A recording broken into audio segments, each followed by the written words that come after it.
से लालच की या बेशर्मी की कोई हद तो नहीं होती। तो सर ये पानी रोकना शरारत थी या उनकी मजबूरी थी? ये आप देखिए ऐसे कौन पानी इकट्ठा करता। पिछले 20 साल में एक ही वतीरा इस्तेमाल किया हुआ है कि ये किसी शख्स को पकड़ लेते हैं और कभी वो बॉम्बे में करा देते हैं, कभी लोकसभा पे करा देते हैं, कभी वो समझौता एक्सप्रेस पे करा देते हैं, लेकिन अब ये पहलगाम कराया। कायदे आज़म कभी नहीं चाहते थे कि पाकिस्तान अलहदा हो, लेकिन हिंदुस्तान की बाद में नीयत खराब हो गई और वो जितने भी मुआहदे लखनऊ पैक्ट या बाकी जो कुछ भी था वो उन्होंने नहीं माने। 125 जहाज हवा में थे। ये दूसरी जंग अजीम के बाद इतने जहाज फिजा में लड़ने के लिए तैयार, ये रिकॉर्ड हुआ है। वो झंडे वाइट ऐसे तो नहीं निकल आए। झंडे वाइट उस वक्त निकलते हैं जब 50% से ज्यादा कैजुअलिटी हो जाए, तो वो एवैक्यूएशन के लिए अपने जख्मियों को उठाने के लिए सफेद झंडा उठाते हैं। ये इंटरनेशनल रूल है। इस जंग में इंडिया खुद 5 हिस्सों में तकसीम हो गया। सोसाइटी जो है, फौज जंग के लिए तैयार नहीं थी, पॉलिटिशियन जबरदस्ती कर रहे थे, मुसलमान अलहदा हुए थे, वो क्या नाम है, क्या वो जो है अपना ब्यूरोक्रेट्स की सोच कुछ और थी और वो हिंदुइज्म और था। तो इस वक्त यकजहती हिंदुस्तान को मेंटेन करना बड़ा मुश्किल होगा। अस्सलाम वालेकुम नाज़रीन, मैं आपकी होस्ट नाज बोल और आप देख रहे हैं एन न्यूज HD। नाज़रीन, आज बात करते हैं पाक भारत जंग के हवाले से। जो अवाम है बड़ी पुरजोश नजर आ रही है। पहले जो था सिंध तास मुआहदा जो होता है वो मुअत्तल होता है, पहलगाम में हमला करवाया जाता है और उसकी आड़ में पाकिस्तानी शहरी आबादियों पर भारत की जारहियत का मुजाहरा होता है, बुज़दिलानापन की इंतहा हो जाती है, नीच और घटियापन की भारत ने जो इंतहा कर दी। उसके बाद पाकिस्तान जो है 3 दिन खामोश रहता है क्योंकि वो चाह रहा था जंग ना हो, क्योंकि पाकिस्तान जो है अमन का पैगाम देता है, तो वो यही चाह रहा था कि जंग ना हो, लेकिन भारत ने जंग मुसल्लत कर दी। भारत ने मजबूर कर दिया कि उसको जवाब दिया जाए और पाकिस्तान ने जब उसको जवाब दिया तो ऐसा जवाब दिया जिसका कोई जवाब नहीं था। ऐसी कामयाबी जिस पे रूह सरशार हो गई, जिस पे धड़कने सजदा रेज हो गई, जिस पर दिल जो था जज्बात से भारी और जबान जो थी अल्फाज से आरी हो गए। नाज़रीन, इसी हवाले से मौके की मुनासबत से इस वक्त हमारे साथ जो मौजूद हैं हस्ती, वो एक कर्नल हैं, आर्मी पर्सन हैं। उनसे इस हवाले से बात करेंगे, उनके बारे में थोड़ा सा बताती चलूं। लेफ्टिनेंट कर्नल रिटायर्ड सैयद बाकर हुसैन, जिनका ताल्लुक कोर ऑफ आर्टिलरी और कोर ऑफ मिलिट्री इंटेलिजेंस से था, जिन्होंने जो एक मुहिब वतन शहरी, एक दबंग ऑफिसर थे, एक जाननिसार जो थे ऑफिसर थे। उनके बारे में जितना कहा जाए वो कम है। उन्होंने अपनी दौरान ड्यूटी जो खिदमात है बड़ी अहसन तरीके से सर अंजाम दी। आज हमारे साथ बैठे हैं तो उनसे बात करते हैं पाक भारत जो जंग हुई है उसके हवाले से, लेकिन उससे पहले इस जंग की जो बुनियाद है उसके हवाले से बात करते हैं। सिंध तास मुआहदा, सर सिंध तास मुआहदे का किस नजर से देखते हैं?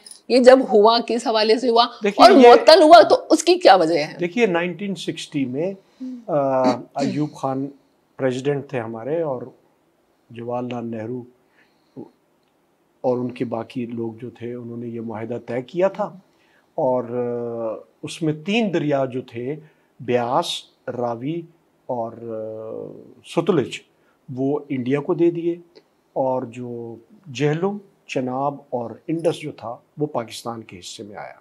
ये 6 के 6 दरिया कश्मीर और लद्दाख और ऊपर से होते हुए पाकिस्तान, और ज़्यादा इनका रुख जो था वो पाकिस्तान की तरफ था। इंडिया की तरफ भी 3 दरिया बढ़े जाते हैं, एक बांग्लादेश से गुजरता है, 2 बीच में से गुजरते हैं, गंगा, जमुना, ये वो सब कुछ है जो जहाज़ है। लेकिन क्योंकि लालच की या बेशर्मी की कोई हद तो नहीं होती।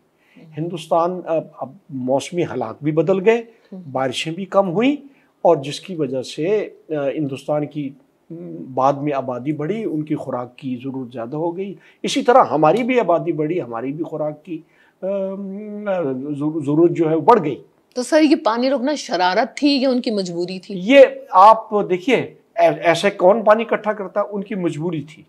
लेकिन मुआहदा होता है ना भाई, अगर हालात खराब हुए हैं, मौसमी हालात खराब हुए हैं, तो उसका इफेक्ट पाकिस्तान पे ज्यादा और हिंदुस्तान पे कम आ रहा है।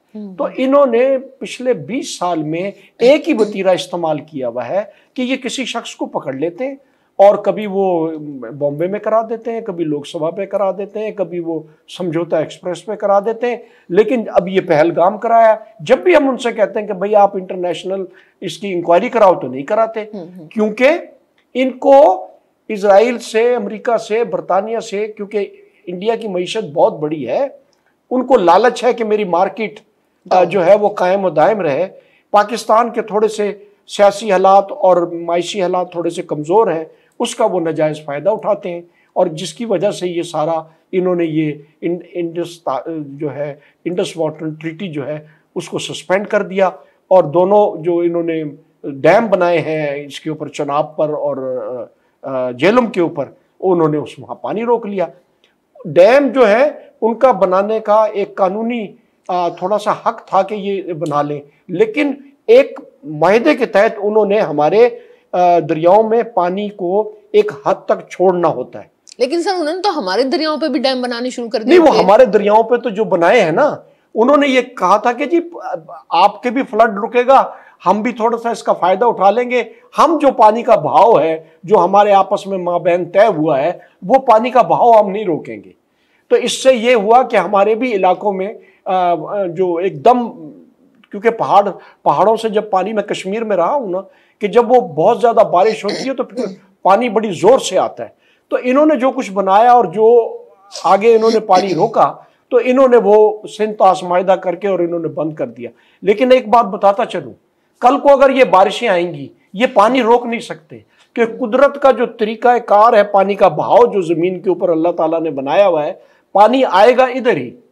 अब इन्होंने जब 2-3 दिन से अब सुन रहे हैं कि जब ये हमारी आपस में लड़ाई हुई है तो उनके नुकसान हुआ है, हमारा भी थोड़ा बहुत नुकसान हुआ है, तो उन्होंने पानी का जो बहाव रोका हुआ था वो खोल दिया है। और उसकी बमजबूरी नहीं, वो रोक नहीं सकते ना। अगर बिलफर्ज वो रोकेंगे, बारिश आएंगे तो सर मुआहदे की मुअत्तली तो अभी तक स्टिल कायम है, टूट जाएगा। वो जो डैम इन्होंने दोनों दरियाओं में बनाए वो टूट जाएंगे। उसके पानी को कुछ हद तक ये स्टोर कर सकते हैं, लेकिन हमारा बहाव नहीं रोक सकते। अब जब इनको ये मार पड़ी है तो इन्होंने अब वो बहाव जो है वो हमारा बहाल कर दिया है। अभी इसको ऑन ग्राउंड हमारी तरफ से तस्दीक नहीं हुई, देखते हैं कि जो बहाव हमारा आना चाहिए क्या वो पूरा आ रहा है या नहीं आ रहा। इसको हम फिर इंटरनेशनली जिन जिन लोगों ने इसकी गारंटी दी है उनसे जाके हम बात करेंगे कि जी ये हमारा जो हक है, जो आप तमाम के सामने जो प्रोटोकॉल साइन हुआ है या एग्रीमेंट हुआ है, उसकी ये वायलेशन कर रहा है। लेकिन इसमें हमारे जो लोग हैं, हम ये चाहते हैं, और मैं आपके टेलीविजन स्टेशन से, चैनल से, वसासत से ये कहूँगा कि जो लोग भी आप इसकी बातचीत के लिए भेजें वो बड़े प्रोफेशनल और डेडिकेटेड होने चाहिए, क्योंकि वो लोग जो इंडिया के हैं उनको इंटरनेशनल लेवल के ऊपर सपोर्ट भी मिलती है, और उनके लोग बड़े प्रोफेशनल भी हैं और वो अपनी बात मनवा लेते हैं। लेकिन हमारी तरफ से थोड़ी सी कमजोरी हो जाती है। मैं चाहूँगा कि हमारे जो भी ऑनेस्ट लोग हों जो इस चीज़ की बातचीत इंटरनेशनल फोरम पे उठाएं, और इंशाल्लाह हमें सक्सेस होगी। सर जैसा आपने कहा कि ये पानी को रोकना उनकी ज़रूरत भी थी, एक साजिश भी थी, एक शरारत भी थी। वो एक तासुब पसंद कौम है और हमेशा बहाना ढूंढते रहते हैं पाक भारत जंग मुसल्लत करने का। सर इसके अलावा ये भी देखा गया है कि मोदी के जब इलेक्शन आते हैं, अपनी रिप्यूट, अपना मोरल हाई करने के लिए, ये भी एक वजह हो सकती है कि उन्होंने ये सब कुछ हमेशा इन्होंने पिछले 20 जब से ये आरएसएस का और ये बीजेपी का राइज शुरू हुआ है ना, एक तो मजहबी तासुब फैला रहे हैं, दूसरा उनके पास ये बहुत बड़ा बहाना है कि जी वो हिंदुइज्म को, हिंदुत्व को उजागर करके, और वो क्योंकि मेजॉरिटी मुल्क है हिंदू का, मुसलमानों के ऊपर वो बहुत जुल्म करते हैं, इसी तरह कश्मीरियों के ऊपर बहुत जुल्म करते हैं। इस सब में सिखों ने बड़ा सपोर्ट किया है। सिखों के हवाले से क्या कहेंगे? सिखों के वाले देखे ना, सिखों के साथ इन्होंने ज्यादती भी तो बहुत की है ना। अगर आप पिछली तारीख में चला जाए, इंदिरा गांधी जब प्राइम मिनिस्टर थी तो उन्होंने वो किस तरह की हरकत की थी कि इनके गुरुद्वारे के ऊपर उन्होंने अटैक कर दिया। तो उसका जो देखें, उसका जो फॉल आउट होता है ना, वो नस्लों में चलता है तो ये कभी मुसलमानों को करते हैं, कभी सिखों को करते हैं, कभी और नागालैंड में चले जाएं, मिजोरम में चले जाएं, हर जगह इन्होंने डंडे का इस्तेमाल किया है। पब्लिक की जो हमदर्दी है ना, वो इन्होंने प्यार मोहब्बत से या यकजहती से नहीं की। अब अगर मैं आपको एक बात दोहरा दूं कि कायदे आजम को इन्होंने और हमने सब ने मिलकर यह कहा था, he is ambassador of India and Indians and Muslims. Quaid-e Azam is a ambassador of peace of Hindus and Muslims. वो इन्होंने वायलेट किया। कायदे आजम कभी नहीं चाहते थे कि पाकिस्तान अलहदा हो, लेकिन हिंदुस्तान की बाद में नीयत खराब हो गई और वो जितने भी मुआहदे, लखनऊ पैक्ट है या बाकी जो कुछ भी था, वो उन्होंने नहीं माने और शरारतें उनकी शुरू रहीं। आज तक वो भी खमियाजा भुगत रहे हैं और हमें भी उसका बोझ उठाना पड़ता है। अच्छा सर, अब थोड़ा सा जंग बंदी की तरफ आ जाते हैं। जंग बंदी तो हो चुकी, लेकिन उससे पहले जो जंग हुई है, जो इसके जाहिरियत हुई है, बुज़दिलानापन इसने इकदाम किया है सर, उससे पहले मैं एक बात करना चाहूंगी कि पाकिस्तानी अवाम की जो मोहब्बत है, जो हिमायत है, अब तो इश्क और जुनून कह लें, जो फौज के साथ है, पाक आर्मी के साथ है, बड़ा मिसाली है।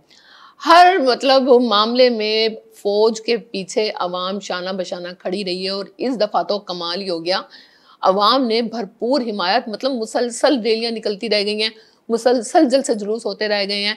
पाक आर्मी की हिमायत में लोग मुसलसल सड़कों पे उमड़ के आते रह गए हैं। सर, इस हवाले से मैं ये देख रही थी कि उनकी फौज हो गई, उनकी अवाम हो गई, उनकी हुकूमत होगी, आपस में ही उनमें फूट पड़ चुकी है, लेकिन हम में यूनिटी पैदा हो चुकी है। इसके हवाले से देखिए, इस पिछले 22 अप्रैल से ये शुरू हुआ पहलगाम के अंदर। देखिए, उसका हमने बार बार कहा कि जो इंटरनेशनल इन्वेस्टिगेशन करा लो, उन्होंने नहीं करवाई। अब इस जंग में मैं बड़े वसूख से ये कह सकता हूं कि हिंदुस्तान की आर्मी तैयार नहीं थी जंग लड़ने के लिए, लेकिन बीजेपी की गवर्नमेंट थी, प्राइम मिनिस्टर ने उनको मजबूर किया और उन्होंने हमारे ऊपर अटैक कर दिया। हमारे चंद एक रनवे के ऊपर, एरोड्रम्स के ऊपर उनके मिसाइल आए और मदरसे मुरीद के में और ये जो है भावलपुर में आया, इसी तरह अहमदपुर शर्किया में आया। तो ये इनका बड़ा दरीना पुराना ख्वाब था कि ये हम इसको पूरा करें। इसमें ममरी ये जो हमारे वेस्टर्न कंट्रीज हैं, इन्होंने आशीर्वाद इसको दी हुई थी कि भाई ठीक है, आप ये कर लो। इसमें मेरा ख्याल है, जो मुझे महसूस हो रहा है, कि थोड़ी सी हमारी तरफ से भी आशीर्वाद थी कि यार तुम अपना गुस्सा निकाल लो, बार बार जो तुम इस तरह की बात हमारे ऊपर करते हो, सबूत तो तुम देते कोई नहीं हो। बहरहाल वो चाहे हम अमेरिकन प्रेशर में आ गए या बरतानिया के प्रेशर में आ गए या किसी के भी प्रेशर में आ गए, इन्होंने ये अटैक किया। जो वो गुजरे वो हमारे प्रेशर के थे। 3 दिन जो वो गुजरे हमारे, कि हमने जवाबी कार्रवाई नहीं की, वो प्रेशर के थे। प्रेशर के थे ना। मैं कहता हूँ ना, इनको हमने उसके ऊपर रिटेलिएट नहीं किया। इन्होंने अपने मिसाइल और ड्रोन और हर तरीके से जो चीज भी ये करना चाहते थे, इन्होंने किया। हम मसलेतन थोड़ा सा एज ए डिफेंसिव पोस्चर, हमने कभी भी एग्रेशन नहीं की। तो हमने कहा चलो ठीक है यार, एक भी की दफा नहीं की, वो हो जाए। लेकिन ये भी अंडर प्रेशर हुआ है, दिल नहीं कर रहा था, बहरहाल वो हो गया। लेकिन ये फिर हद से बढ़ गए। हमने फिर कश्मीर में, इन्होंने भी कश्मीर में, पहले इन्होंने शुरू किया, फिर इन्होंने बाद में, जब हमने रिटेलिएट किया इनके बहुत इंपॉर्टेंट चोटियों के ऊपर। थोड़ी सी मंजर कशी कीजिएगा, कैसे शुरुआत हुई, हमारे पायलट ने कैसे डेथ सर्टिफिकेट पर कितने कॉन्फिडेंस से उन्होंने मतलब साइन किए। ये तो हमेशा जब कोई फ्लाइट शुरू होती है ना मैडम, तो वो लिख कर जाते हैं, फ्लाइट का टाइम लिखते हैं, उसमें कहते हैं कि मैं अपनी खुशी से जा रहा हूं, मेरी सेहत ठीक है। वो लॉग बुक के अंदर ये सारी चीजें एंटर होती हैं और वो फिर फ्लाइट पे इस दफा दिफाई हिकमत अमली के हवाले से, जंग इक़दामात के हवाले से और जिस तरह से सब कुछ हुआ, थोड़ा सा हमारे नाज़रीन को बताइएगा। जी, मैं बता तो रहा हूं ना कि ये तमाम चीजें झूमने को दिल करता है। देखिए, अभी आप ये देखें कि जैसे ही इनका जुनून शुरू हुआ, तो मैं क्योंकि मुल्तान कैंट में रहता हूं, तो वो रात को टैंकों की आवाज, APCओं की आवाज, ये बख्तरबंद गाड़ियां, बड़े बड़े टैंक, आवाज आनी शुरू हो गई। हमने कहा अल्लाह खैर क्या हुआ। जब सुबह उठ के देखा तो हर तरफ टैंक और बख्तरबंद गाड़ियां और फैला दी उन्होंने सब। क्योंकि ये मुल्तान की जो फॉर्मेशन है, ये अटैकिंग फॉर्मेशन है।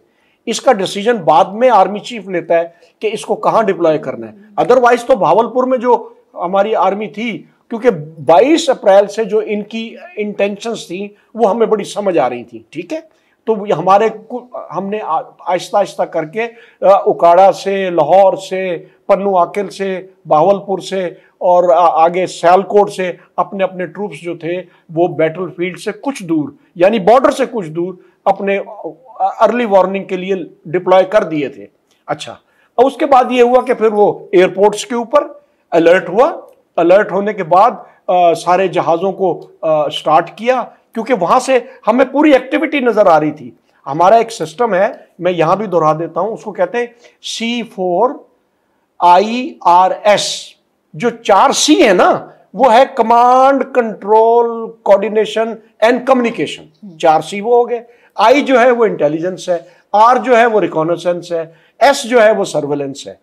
तो जिस जिसकी जो ड्यूटी है, इसमें कोर ऑफ सिग्नल्स भी है, इसमें IT के इंजीनियर्स भी हैं, इसमें कोर ऑफ आर्मर के भी लोग हैं, इसमें और मुख्तलिफ एयर डिफेंस के लोग हैं, वो सारे इस सॉफ्टवेयर के ऊपर अवेलेबल हैं।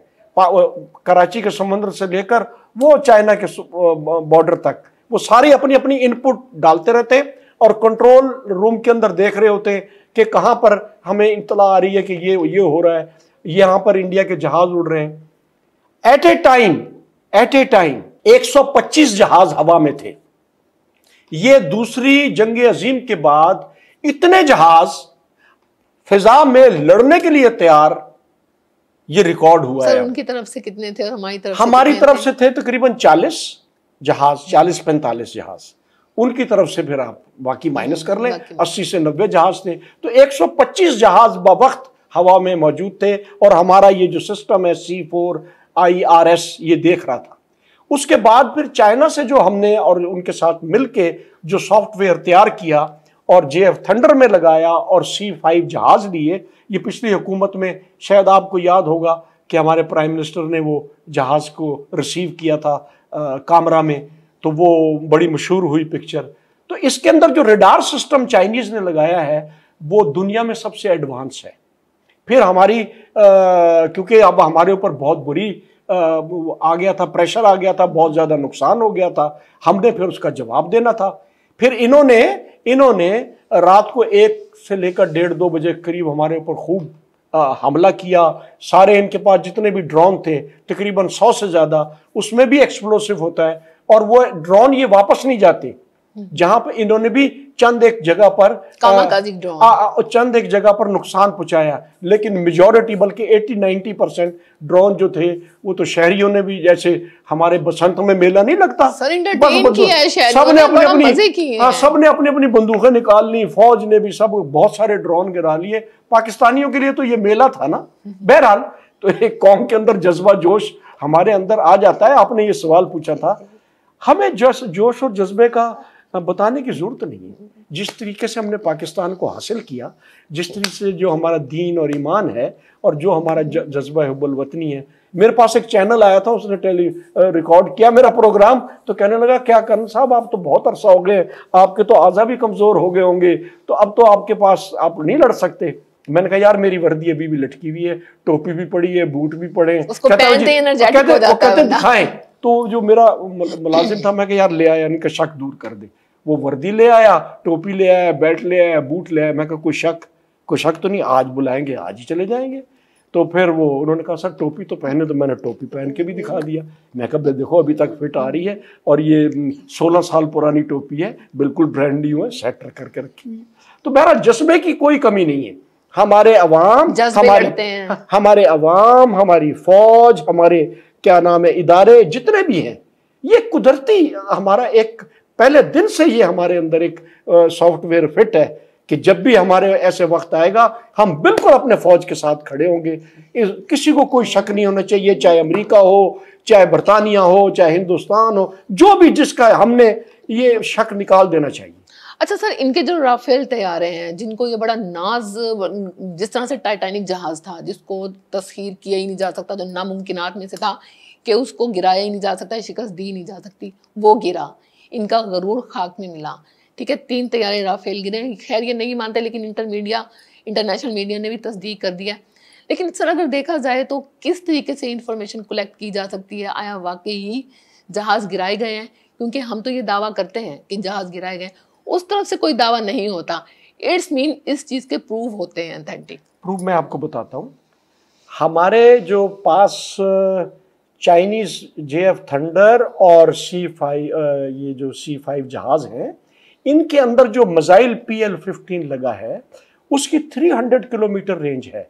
वो चाइनीज का state of the art missile है, वो एयर टू एयर मिसाइल है। जब हमने ये डिसाइड कर लिया कि इनको सबक सिखाना है, तो हमारे इस सिस्टम का, जिसका मैंने C4I और वो किया, इसने पूरे उनके जो सिस्टम थे, राफेल के, SU-30 के, MiG-29 के जो सिस्टम्स थे जिसकी वजह से वो चलते थे, ये अपना कम्युनिकेशन, वो जैम हो गए।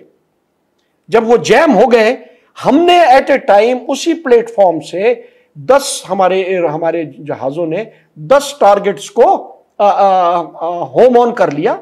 जब ये मिसाइल फायर होता है ना, तो इसकी स्पीड इतनी तेज है, पहले जैम हुए वो भी ट्रैकर राफेल जो था वो उसको उस वक्त पता चला जब वो 9 सेकंड दूर था, and it was already late, क्योंकि उसका सिस्टम जैम हुआ था।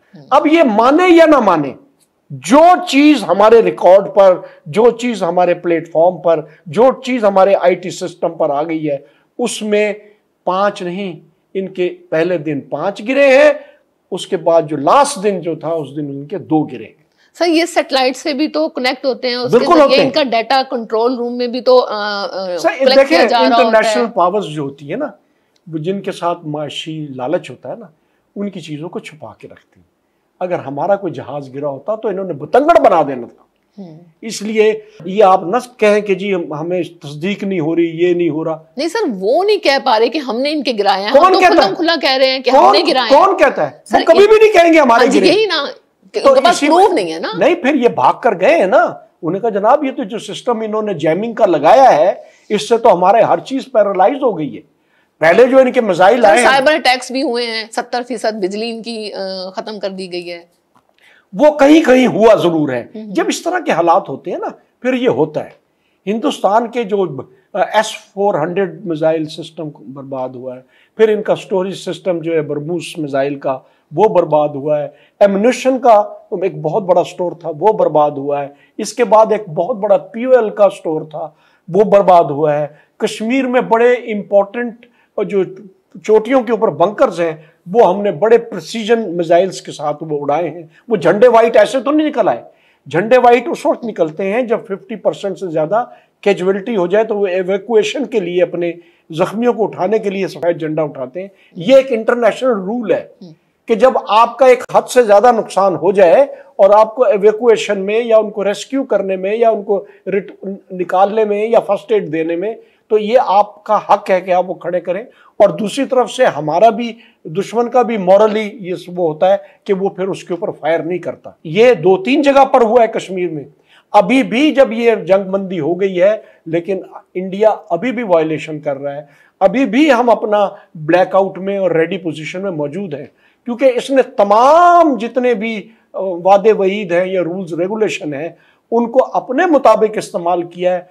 बैनुल अक़वामी रूल्स का इसने हमेशा धज्जियां उड़ाई हैं। तो सर ये जो सीज फायर हुआ है, क्या आप समझते हैं देरपा नहीं है? इसके देखिए, देरपा तब होगा जब ये आकर टेबल पर बैठ जाएगा कि आइए हम अपने जो मसाइल हैं वो हल करते हैं। लेकिन कल मोदी की आप बातचीत, जो तकरीर है वो सुन लें जी वो मेरे आर्मी चीफ ने ये किया है, मेरे बर्री ने ये किया है, मेरे फलाने ने बहुत किया। लगातार उसने झूठ बोले और उसने कहा है कि जी हम तो उस कश्मीर की बात करेंगे जो पाकिस्तान के पास है, इसका तो कोई इशू नहीं है। अब आप ये देखिए कि जब ये इन्होंने ये जंग शुरू की, तो इंडिया से ट्रेनें लेकर आए हैं, उन लोगों को लेकर गए हैं जिन्होंने नाजायज आकर जमीनें खरीदी हैं। ये जो 370 आर्टिकल जो इन्होंने अपने खत्म किया उसके ऊपर लागू किया है ना, अपनी टेरिटरी बनाया है। एक और भी रूल को 12 है, उसका भी इन्होंने वायलेशन की है, तो वो यहाँ आकर जदादे खरीद रहे हैं। और ये जो मेजॉरिटी है मुस्लिम्स की, उसको मिनॉरिटी में कन्वर्ट कर रहे हैं। तो जब ये सारा ये फसाद इन्होंने 4-5 दिन पहले शुरू किया, तो वहां के जितने भी मुजाहिदीन थे या कश्मीरी थे, उनको भी जोश आया और उन्होंने इनकी फिर खूब जो हाथ चढ़ा उसकी पिटाई की। वहां से ट्रेनें खाली मंगवाई गई और इनने बहुत सारे हजारों के हिसाब से लोगों को वापस भेजा इंडिया ने। सर इनके मीडिया के हवाले से क्या कहेंगे? बिल्कुल टकरा के झूठ बोल रहा है, ऐसे ऐसे झूठ हैं जिसका कोई वजूद ही नहीं है। बेशक माना जाता है कि मीडिया जंगी मैदान में भी लड़ाई होती है, लेकिन मीडिया की अपनी जंग। पाकिस्तान के मीडिया के हवाले से क्या कहेंगे और इंडिया के मीडिया के हवाले से क्या कहेंगे? जब पाकिस्तान के ऊपर बुरा वक्त आता है ना, तो हमारे चैनल्स जो है ना, अवाम है या अपने फौज के साथ खड़े होते हैं। उन्होंने बिल्कुल जिस तो हकीकत थी उसको बयान करते रहे। कहीं कहीं एग्जेजरेशन हो जाती है, कोई शक नहीं, लेकिन इंडिया ने तो अपना बिल्कुल ही बर्बाद कर दिया। इस जंग में इंडिया खुद 5 हिस्सों में तकसीम हो गया। सोसाइटी जो है, फौज जंग के लिए तैयार नहीं थी, पॉलिटिशियन जबरदस्ती कर रहे थे, मुसलमान अलहदा हुए थे, वो क्या नाम है, क्या वो जो है अपना ब्यूरोक्रेट्स की सोच कुछ और थी और वो हिंदुइज्म और था। तो इस वक्त यकजहती हिंदुस्तान को मेंटेन करना बड़ा मुश्किल होगा। तो मैं तो इस आपके चैनल की वसासत से मेरा ख्याल है मोदी अब अपनी टेन्योर से पहले ही घर चले जाएंगे। अच्छा सर, एक चीज और भी बताइएगा, देखा गया है कि जो चीफ होता है वो अपनी सरपरस्ती में, अपनी क़यादत में जंग लड़वाता है, लड़ता नहीं है। तो हमारे जो एयर चीफ थे उन्होंने भी इस जंग में प्रैक्टिकली पार्ट्स अपना रोल प्ले किया। देखिए, नहीं एक नहीं, तीनों चीफ और chairman, joint chief of staff, सारे 3-4 रातें जागते रहे हैं। सब एक दूसरे के साथ मशवरा कर रहे हैं। जो मैंने अभी आपको इंटीग्रेटेड सिस्टम का बताया है, सब अपने अपने कमांड कंट्रोल सेंटर में। कमांड तो सारी बात चीफ ही कर रहा होता है। नहीं, कर तो रहा होता है ना, लेकिन डिसीजन मेकिंग के लिए दे वर टुगेदर। जिसने जो फैसला करना था उसी वजह से, जब सबके सामने इनपुट आ रही है कि भाई इतने जहाज उड़ रहे हैं, इनकी इंटेंशन ये है, इन्होंने इतने मिसाइल पाकिस्तान पे फेंक दिए हैं, तो उन्होंने कहा कि अब तो मेरा ख्याल है मरवत खत्म और लेट्स हिट। सर तो इस जंग के बाद आपको अपनी आवाम के जज्बात का पता है कि आवाम किस कदर पागल हो गई अपनी आर्मी के जुनून में, इश्क में, मोहब्बत में, कि मतलब मैंने तो ये भी सुना है कि उसके बाद जलजला आया है तो एक पाकिस्तानी को मैंने ये कहते सुना है कि मैडम हम तो झूम ही रही है, जमीन भी झूम रही है। कि उन्हें वो जलजले भी मतलब झूमते हुए लगे, झूमती हुई जमीन लगी। कोई बलूचिस्तान के एरिया में आया था ना, तो ये देखिए उसको भी उन्होंने इंटरटेन किया। जज्बात जब हकीकत के साथ मिल जाए ना, तो इस तरह के अल्फाज जरूर निकलते हैं। ये कोई नेचुरल चीज है, इसको मौजज़ा समझना चाहिए। सर हमारे पायलट्स के हवाले से भी बताइएगा कि उन्होंने जिस तरीके से दबंग अंदाज में, बड़े बहादुराना, मतलब फजाओं में उन्होंने जिस तरह से शाहीन करतब करता है, उन्होंने इस तरह से एंजॉय किया जैसे जंग नहीं हो रही थी। नहीं, देखिए इतनी गोला बारूद, जब आपके पास टेक्नोलॉजी आ जाए ना, तो फिर एतमाद भी बढ़ जाता है। सर टेक्नोलॉजी तो उनके पास भी थी है, इसका मतलब उनके पायलट नकारा थे। देखिए हमारा भी जो हमने 27 फरवरी को किया था 2019 में जी, जो उनके 2 जहाज गिराए थे जी, तो वो हमारे पायलट अभिनंदन वाला। मैं यही तो कह रहा हूं कि जब आर्मी चीफ, एयर चीफ जब मोटिवेट हो जाए और ये समझ जाए कि यार ये दिस इज डू और डाई, तो फिर ये सब जोश और पायलट और जहाज और जवान और अवाम और सारे एक जान हो जाते हैं और पड़ जाते हैं। तो ये तो इंडिया ने बड़ी बेवकूफ़ी की है। इंडिया ने सिर्फ हमारे साथ ही नहीं की, उधर नेपाल के साथ की है, बांग्लादेश के साथ की है, श्रीलंका के टामिल टाइगर्स का कहानी नहीं पता आपको, ये मालदीव में अपनी फौज लेकर चले गए थे। इन्होंने कहाँ शरारत नहीं की। सर इस जंग का सबसे ज्यादा नुकसान क्या समझते हैं? इंडिया को तो हुआ ही, और किस किस को हुआ? क्योंकि जारी बात है राफेल जिस मुल्क की प्रोडक्ट था उसका मोल तो बिल्कुल गिर गया। राफेल की जो कीमत मुख्तलिफ लोग मुख्तलिफ बता रहे हैं, राफेल की जो असली कीमत है वो तकरीबन 260 मिलियन डॉलर के करीब है। कोई 280 बता रहा है, कोई 240 बता रहा है। हमारा जो C5 है, जो लेटेस्ट जहाज है चाइना का, वो सिर्फ 45 मिलियन डॉलर का है। तो एक जहाज की दोनों की कीमत अगर कंपेयर करें तो 1-5 का फर्क है। अब उनके 3 जहाज गिरे हैं, 5 जहाज गिरे हैं, बाद में 2 और ऐड कर लें 7 गिरे। 1.7 बिलियन डॉलर तो हमने कुछ घंटों में उनके गिर दिए। और S4 की जो बैटरी और वो जो उनके बाकी मोर्चे उड़ाए हैं और उनके स्टोरेज उड़ाए हैं, 1.5 बिलियन डॉलर का तो S400 और उनके जितने भी वो एयरपोर्ट्स हैं जो जंग के लिए इस्तेमाल होते हैं, पठानकोट और पता नहीं क्या क्या, 65 में बड़े बड़े नाम याद थे, वो अनवर बजात खबरें पढ़ा करते थे, आदमपुर, जामनगर, पठानकोट के ऊपर हमारे शाहीनों ने वो किया, तो इस दफ़ा हमारे शाहीनों ने फिर उन्हीं एयरपोर्टों का भुरकस निकाला। सर, अपनी आवाम को पाक फौज की मोहब्बत में जो इस टाइम झूम रही है, जज्बे से सरशार है, उनके पास अल्फाज नहीं है, वाकई अल्फाज मेरे पास भी नहीं है। आपसे बात करने से पहले मैं बहुत से प्रोग्राम्स करती हूँ, मैं कभी भी नहीं सोचती, अल्फाज के बारे में खुद ब खुद निकलते हैं। लेकिन इस टाइम में बिल्कुल स्पीचलेस हुई हुई थी कि ये एक ऐसा हसास, नाजुक, अहम और जज्बे से सरशार मौजू था कि मैं कितनी देर सोचती रही कि मैं वो अल्फाज कहाँ से लाऊं जिसमें मेरी तस्कीन हो जाए, मेरी रूह की तस्कीन हो जाए, मैं आपके सामने बोल पहुंचा दी है ना आपको, एयरफोर्स ने पहुंचा दी है सर, मुझे खुशी निकल रही है, हमारे फौजियों ने, वो बर्दाश्त, हमारे आर्मी चीफ ने पहुंचा दिया, हमारे एयर चीफ ने पहुंचा दिया, हमारे चेयरमैन ने पहुंचा दिया। यही तस्कीन होती है अगर आप बर वक्त फैसला। देखिए, पहले उन्होंने हमारे सब्र का इम्तिहान लिया, एक हद होती है ना, फिर जब सब्र की जो इंतहा कर दी उन्होंने, नुकसान उनको ही होना था। और जिस तरीके से जज्बात और एहसासात की आप बात करें, ये खुद ब खुद आते हैं। ये जब आप लोगों को देखते हैं, मैंने कहा है ना कि यूनिटी, फेथ एंड डिसिप्लिन अगर हमारी इस कौम में आ जाए ना, तो हम सिर्फ जंगी नहीं, बाकी हर चीज में भी तरक्की कर जाएंगे। कायदे आजम ने बड़े सोच समझ के ये 3 अल्फाज इस कौम को दिए थे। यूनिटी से क्या है मतलब है, अगर 5 आदमी काम कर रहे हैं तो वो 5 मिनट में कर लेंगे, अगर एक आदमी वो काम कर रहा है तो वो 2 घंटे लगाएगा।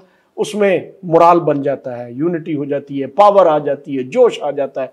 इसी तरह फेथ है, फेथ हमारा, हमें कोई शक नहीं अपने फेथ में कि भाई जो काम मुझे दिया गया है उसको मैं नेक नियति से, ईमानदारी से और जस्टिस को मद्देनजर रखकर, डिसिप्लिन, टाइम पे आओ, एक दूसरे का ख्याल रखो, एक दूसरे का अदब करो और जनाब वाली जो चीज़ है उसको सही तरीके से रखो। यही चीज़ें होती हैं जो कौम को उठाती हैं और यही चीज़ उठाएंगी। ये आज के लिए ये नहीं है, ये हमेशा के लिए ये अल्फाज हैं 3। हमें चाहिए कि हम इसको, इस जो जंग हुई है इसको एक मशअल राह समझें और मजीद जोश व जज्बे से आगे बढ़े। सर, एट द एंड जहाँ से हम शुरू हुए थे, सिंध तास मुआहदे की मुअत्तली से ये सब कुछ शुरू हुआ। सर, अब क्या समझते हैं, सिंध तास मुआहदे के हवाले से क्या इंडिया टेबल टॉक करेगा, आएगा मुज़ाकरात पे? मेरा ख्याल है फिर अगर थोड़ी सी मार और लगानी पड़ेगी। सर, आवाम तो चाहती है। मार लगेगी तो मानेगा, लेकिन जो उसकी ठुकाई हो गई है ना, वो अभी तो वो थोड़ा सा सहारा लेगा अमेरिका का, बरतानिया का, अच्छा सर, एक चीज एक र्यूमर और जो उनका मीडिया फैला रहा है, जो कहा जा रहा है कि जी सीज फायर हमने नहीं किया, हमारी तरफ से नहीं हुआ, इसके हवाले से भी थोड़ा सा हमारी आवाम को बताइएगा कि सीज फायर वाकई उनकी तरफ से हुआ, क्योंकि 3 दिन हम कहते रह गए, हमारी किसी ने नहीं सुनी। आखिरी मिसाइल पाकिस्तान का गिरा, जंग पाकिस्तान जीत रहा था, तो उन्हीं की तरफ से हुआ होगा ना। मेरी बात सुने, डिप्लोमेसी एक ऐसी चीज है, ये जो बैनुल अक़वामी सियासत है, ये एक ऐसी चीज है कि इसमें बड़े मसलतन झूठ भी बोले जाते हैं। लेकिन सर, अथेंटिकल तो देखा जा सकता है ना कि जिसका पलड़ा भारी है, आप वो तो नहीं करेगा। अगर आप 4-5 दिन की स्टेटमेंटें अमेरिका की देखें, उन्होंने कहा था पहले ये बाहिमी मसला है, हल कर लेंगे। डोनाल्ड ट्रंप ने भी कहा कि जी ये 1000 साल पुराना मसला है, हल कर लेंगे, ठीक है ना। जब थोड़ा सा पता चला ना कि पाकिस्तान एग्रेसिव हो रहा है, तो उन्होंने स्टेटमेंट में कहा कि जी आप जरा थोड़ा एहतियात करें। अब फिर उन्होंने ये कहा कि भाई नहीं, ये आप सीज फायर करेंगे, वो बात। तो जब इंडिया ने उनसे रिक्वेस्ट की, तो फिर डोनाल्ड ट्रंप की स्टेटमेंट आई कि जी दोनों सीज फायर करें। पाकिस्तान तो पहले ही जैसे हुक्म करें वो हम मानते हैं उनकी बात, हमने बैनुल अक़वामी उसूल को और बैनुल अक़वामी ताकतों की बात को मानना होता है, क्योंकि वो पूरे सिस्टम को दुनिया का चला रहे होते हैं। उन्होंने रिक्वेस्ट की, ट्रंप ने, प्रेसिडेंट अमेरिका ने आगे आके ये स्टेटमेंट दी, तो फिर दोनों तरफ से DGMOs ने आपस में बात की और DGMOs ने भी ये कहा हाँ जी क्या ख्याल है फिर आपका। जब पिटाई हो गई ना, तो ऐसे जरा थोड़ी सी इज्जत रखने के लिए कह देते हैं कि जी नहीं, इंडिया ने नहीं कहा, पाकिस्तान ने कहा। जेड़ा छोटा होता है ना, वो ब्लेम पा देते हैं, कहा इंडिया ने। हाँ जी सर, पाक आर्मी की तरफ से आप इस टाइम रिप्रेजेंट कर रहे हैं और आवाम की तरफ से मैं रिप्रेजेंट कर रही हूँ। पाक आर्मी की तरफ से इस वक्त अपनी आवाम को कोई पैगाम, क्योंकि हर बंदा सर इस टाइम या कैंट में जाना चाह रहा है, ये किसी आर्मी ऑफिसर से मिलना चाह रहा है, ये किसी किसी तरह किसी ना किसी तरीके से उसको एफिलिएशन चाहिए कि मैं कहीं ना कहीं किसी ना किसी तरीके से मिल लूँ। तो मैं आपके तवसत से अपनी आवाम से मुखातिब हूँ इस टाइम, आप उनको पाक आर्मी की तरफ से कोई प्यार भरा पैगाम देना चाहिए। देखिए, पाक आर्मी इन्हीं अवाम में से है, यही वो माएँ हैं, यही वो बहनें हैं, यही वो माँ बाप हैं जो हमें सपूत देती हैं। हमारा इनसे जो रिश्ता है उसमें हमें कोई शक नहीं है। और जिस तरीके से माँ बाप अपने बच्चों को, अब मैं अपने माँ बाप का अकेला बेटा हूँ, मेरी माँ ने कहा कि तुम फौज में क्यों जा रहे हो, मैं कहा नहीं, मैं अपने मुल्क का दिफा करूँगा, मुझे शौक है वर्दी पहनने का, आई एम फील प्राउड। तो मुझे मज़ा आता है कि भाई कल को बॉर्डर पे जाएंगे और दुश्मन का मुकाबला करेंगे। कहने का मकसद ये है कि जो अवाम की मोहब्बत फ़ौज के साथ है, फ़ौज की मोहब्बत जो अवाम के साथ है, वो लाजवाल है, वो कभी कम हो नहीं सकती। आपने पिछले 4-5 दिन में देख ही लिया है। और हम आपसे मोहब्बत का इजहार कैसे करें? यही तरीका है कि आपने हमें बुलाया, हम आपके चैनल पे ऐसे खिंचे चले आए और अपने जज्बात का इजहार कर दिया। अब हम के लिए है ये सब कुछ जो मैंने कहा। सर बहुत बहुत शुक्रिया, आपने इतने कीमती टाइम में से हमें टाइम दिया, आप यहाँ आए, आपने जंग के हवाले से बताया, आपने अवाम के सामने इतनी अच्छी बातें की जो अवाम इस टाइम चाह रही थी कि किसी ना किसी आर्मी से रिलेटेड किसी भी पर्सन से मुलाकात हो जाए। हमने उनकी मुलाकात आपसे करवा दी, तो उनकी तस्कीन का बायस बना, हमारी भी तस्कीन का बायस बना। हम भी इस जंग के बाद चाह रहे थे कि कहीं ना कहीं किसी से मुलाकात हो जाए। ये जो अंदर से पहले जंग निकल रही थी और अब जो खुशी निकल रही है वो बर्दाश्त नहीं हो रही। पाक फौज जिंदाबाद, पाकिस्तान पाइंदाबाद। बिल्कुल बिल्कुल। जी बिल्कुल। कर्नल रिटायर्ड जो सैयद बकर हुसैन साहब हैं वो हमारे साथ थे, इनसे हमने बात की पहलगाम के हवाले से और सिंतास की जो मुआहदे की मुअत्तली है उसके हवाले से, जो बेस बनी इस जंग की, फिर भारत की जहरियत के हवाले से जो उन्होंने पाकिस्तानी शहरी मकामात को निशाना बनाया, और उसके बाद सब्र की इंतहा पाकिस्तान ने वेट किया और फिर बड़ा ताबड़तोड़ हमले करते हुए बड़ा करारा जवाब दिया, बड़ा मुंह तोड़ जवाब दिया। ऐसा जवाब जिसको भारत रहती जिंदगी याद रखेगा, भारत की नस्लें याद रखेंगी। आइंदा भारत पाकिस्तान को मैली नजर से देखते हुए 100 दफा सोचेगा। हमारी पाक आर्मी पर हमें फख्र है और हमें पता है हमारे मुहाफिज ऐसे लोग हैं जो कभी भी मुल्की सालमियत और खुद मुख्तारी और आज़ादी के हवाले से कभी भी दुश्मन से समझौता न करेंगे, ना होने देंगे। इसके साथ ही अपनी मेजबान जरनात को इजाजत दीजिए। पाकिस्तान जिंदाबाद, पाक फौज पाइंदाबाद।